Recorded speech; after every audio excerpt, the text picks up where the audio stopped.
Pinas. Mula Pare hanggang Hulosin, Lilong, Putok ng Bulkan, Buhawi, Bagyo, Sunog. Kaya ba ba mong butuan siko balik-balik sunog? Di ba kapitan? Kapitan ako ni balik-balik na rin, nasunugan ang butuan. Kung hindi ko akong team, kaya mo balik nila na rin mga ata ko ginabang. Dali sa butuan. Halos Tibok Pilipinas, akong nasuroy kay maunang akong isaad kaninyo. Kahit sa sulok kayo ng Pilipinas, pupuntahan ko kayo.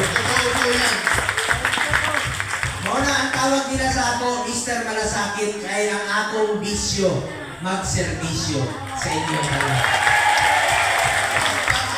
Karon, kung ang akong bisyo, magserbisyo, tawagan ninyo si Philip, Mr. Efektibo, unsa ang iyang bisyo? Alam mo, nakatalikod ka sa akin eh. Pwede ba magtanong ka, magkatabi tayo? Kalihot ka, kalihot. Ang bisyo ko magserbisyo, anong bisyo ni Philip?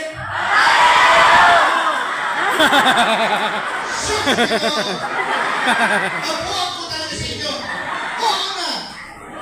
Nung kabataan ko kasi, hindi ko marunong. Pinagdaanan ko lahat sa itong kabataan ko. Inaamin ko sa inyo. Pero ngayon, good boy na kayo.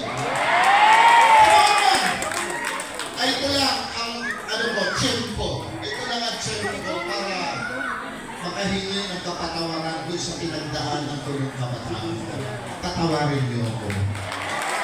Ikaw, buutan ka na sa Philip, atong pakpakan, Mr. Efektibo. Salamat kayo, Senador. Salamat.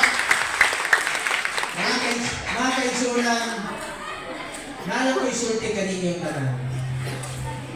Kausarata mo agi-aning kalibutan. Kung unsay kaayuhan, utabang na pwede nato buhaton sa atong isip katao, ato na buhaton karon kay dili kata mubalik aning kalibutan. Ako ang inyong Senator Kuya Bongo, padayon na mo serbisyo sa inyong tanan. Kay ako katuo na ang serbisyo sa katawhan, serbisyo ka na sa Ginoo. Salamat sa Ginoo sa kinabuhi. Mga taga-Caraga, taga-Butuan, taga-Agusan, taga-Surigao, mga kaisunan, timanin ninyo. Pinalangga muna ako sa naghang salamat.